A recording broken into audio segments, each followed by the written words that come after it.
Bonjour YouTube, tabernacle SSD. Comment ça va? That's right. It's G-Man. We're cooking today. Why am I talking in French? Because today I'm doing a special cooking show for my American viewers. All right? There are a couple things that I think Americans need to know about Canadian cuisine. All right? So today we're going to talk about our milk, and then we're going to make a delicious, healthy Canadian treat called poutine. Okay? Poutine. Poutine, not Putin, that Russian asshole. No, we're talking about poutine. Okay? Now, this covers most of your healthy food groups. It's got, beef gravy, cheese curds, and potatoes. So, if you're watching what you eat, this might help, okay? So we'll get into that. Maybe we'll have a few little refreshments on the way. And look, today I'm not drinking my usual Heineken. Today I'm drinking 50, Labatt 50. I'm doing the numbers. 50. That's 50 in French, yo. Because poutine is a French dish, all right? It originated in Quebec. So, now there are some issues with this politically wise. Some francophones feel that the rock, that is the rest of Canada, are culturally appropriating this dish from them. But tough luck, folks. It's Canada. We're in this together, like it or not. In for a penny, in for a pound, eh? So I'm gonna show my American friends this fine Canadian dish that our folks out in Quebec have given us. Merci. Merci, mon ami. All right? So, before we get into that, though, what I want to talk about is milk. Check it out. Riddle me this, riddle me that. What do you do when your milk looks like that?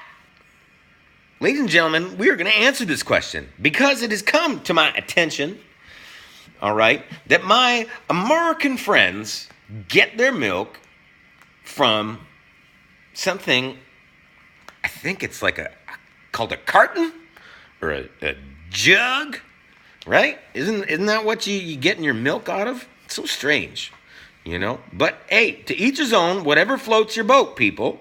So if you're getting your milk out of a carton or out of a jug, I'm not, I'm not against that.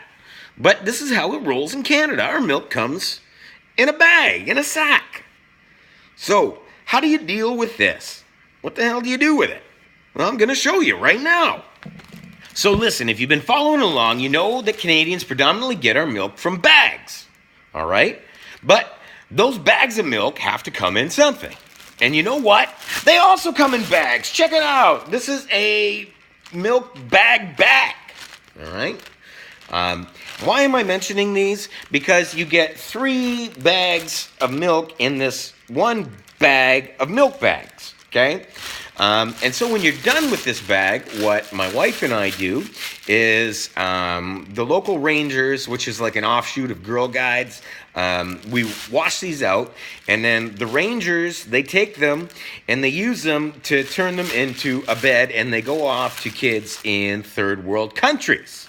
All right? Canadian milk is working hard all over the world, yo.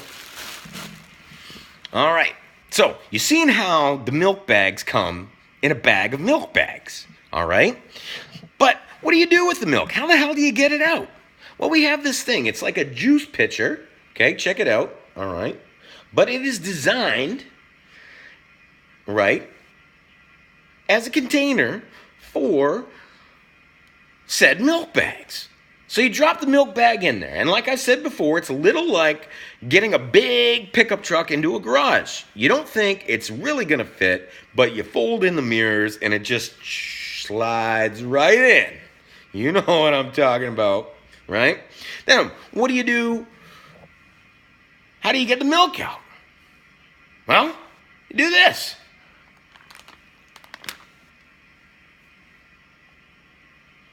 And then you get that little piece off, right? We get milk. Easy peasy lemon squeezy, milk in a bag. Pretty crazy, right? Now look, I was just messing with you. I don't actually bite the tip of the milk bag off. I realize that there is an invention called scissors. However, potato peelers will also work in a pinch, okay? So we don't bite that shit off, okay? That's just nasty, all right? Now, what I want to talk about are the things you're going to need before we get into our poutine adventure, all right? We're hopping aboard the train, and we are going to flavor country, people, okay? And this is just delicious, messy awesomeness, okay? So there are a few things that you are going to need for this before you get in to your food, yo, okay? So tools, what you're going to need. Probably a can opener, all right? And a cookie sheet. It's that easy, yo.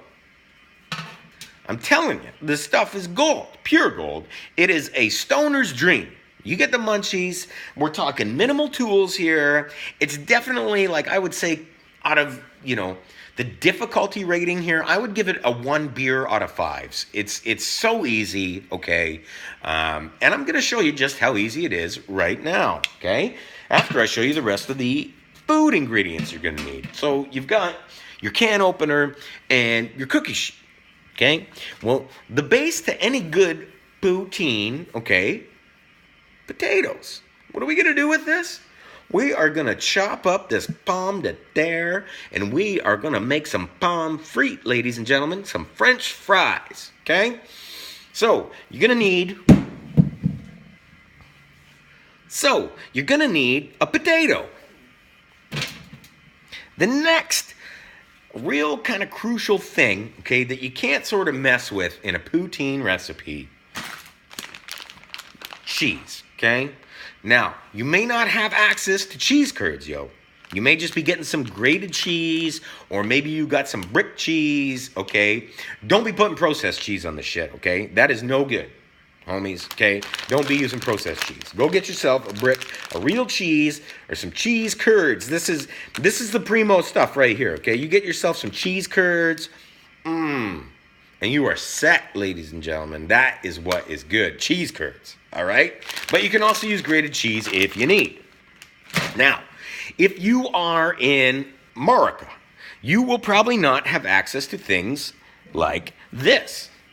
The final sort of ingredient in the trifecta, okay?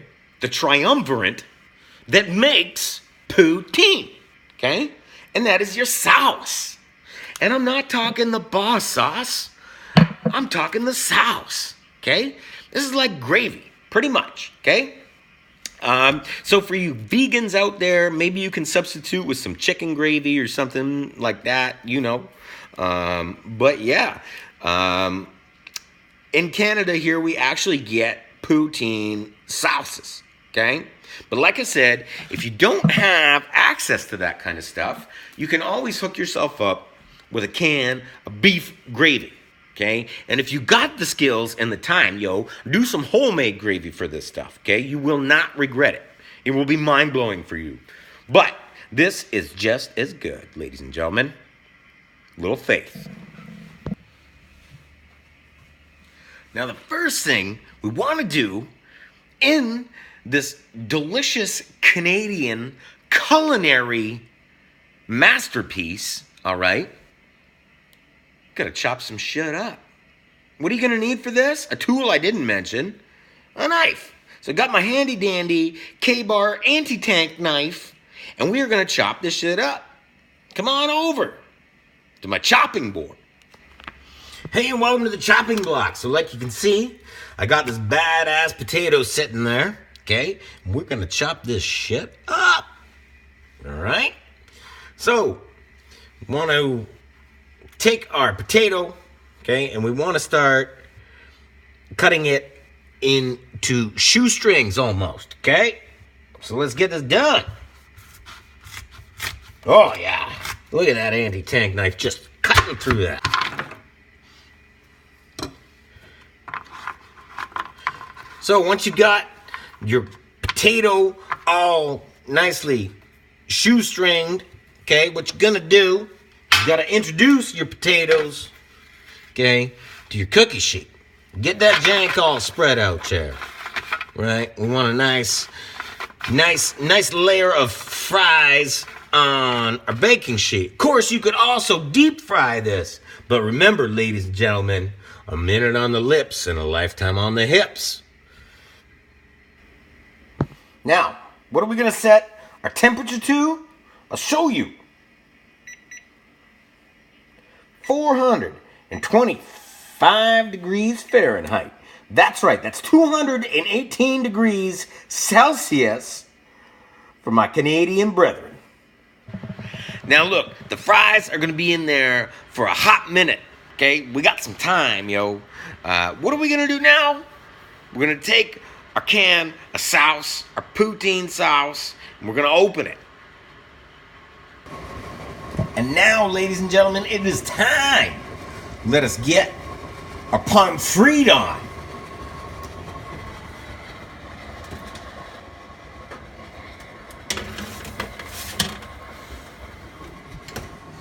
Now look, like I said, you're gonna be in there for a hot minute.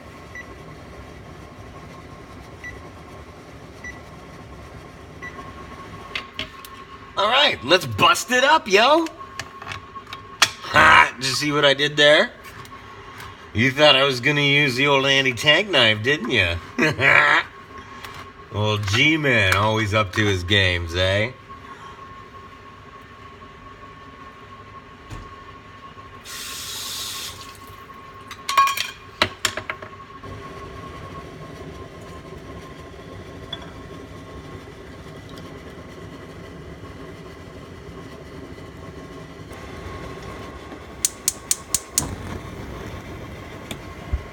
And now listen, what are we gonna do while them fries and that sauce is heating itself up?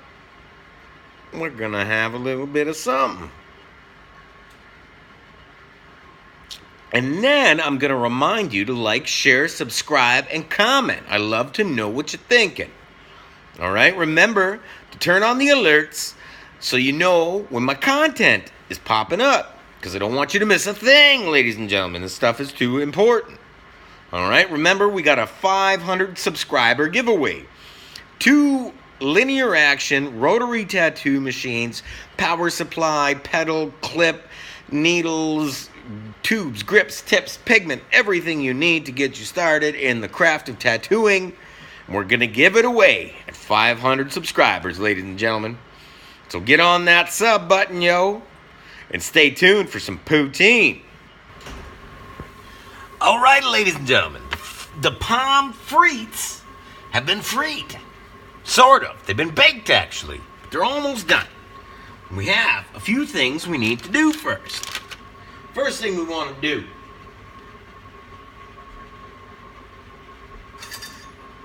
is get a little bit of sauce. Okay, we got to get that on there, yo. Got to get the cheese something to stick to, yo. So I'm going to load up a little bit of this sauce. We're going to take some cheese.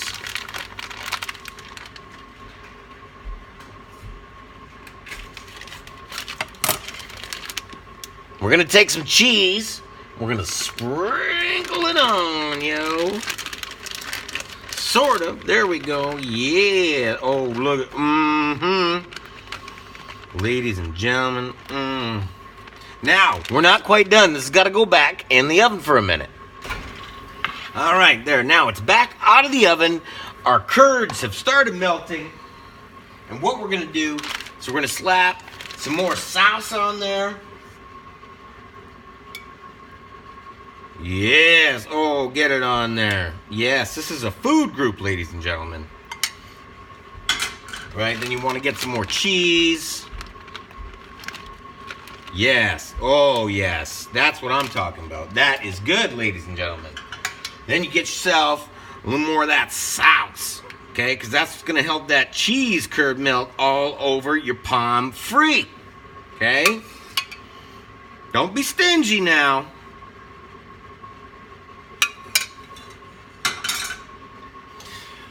All right, ladies and gentlemen, there you have it. One poutine from start to finish. Now, all right, on a basic poutine, the old G-man likes to slap on a little ketchup, but not Heinz ketchup. Okay, why? Go ask the people of Leamington, Ontario why old G-man doesn't like Heinz ketchup. I prefer French's. And I also like to slap on a bit of white vinegar. Yes. Call me crazy, but it's good, all right? And this, ladies and gentlemen, is what's good. Canadian cuisine at its finest. Now, you could top this off with some bacon. You could also cut up some steak, some onions, maybe a bit of mushroom on there or something. Are you feeling me? You know what you can do with this, all right? Take this as the foundation, the building blocks, okay, to your future in poutine, okay? Enjoy your flavor travels, ladies and gentlemen. Now, there is one last thing. Before I like to settle into a big meal, all right, because of my mental health issues, oftentimes I don't eat, all right? So what do I like to do before I eat? I like to have a smoke. So join me, won't you, in my garage. So hey, thanks for sticking with the G-Man 5338 today for a Saturday special, doing a cookout, Canadian styles, for some milk sacks and some poutine, yo. I also want to thank everybody who showed up last night at the live chat we did over on Jessica Kent's channel. Jessica Kent hosted. We had Brian from Bounce Back Life After Prison, as well as Yuri from Women's Prison Talk. And we were chopping it up about a woman who had been beaten in a Florida institution by some correctional officers. It was screws, okay? It was great talk, lots of different perspectives, lots of information coming out of it. Check it out, yo. You'll see the cards up here, and then you can also check out these folks in the featured channels.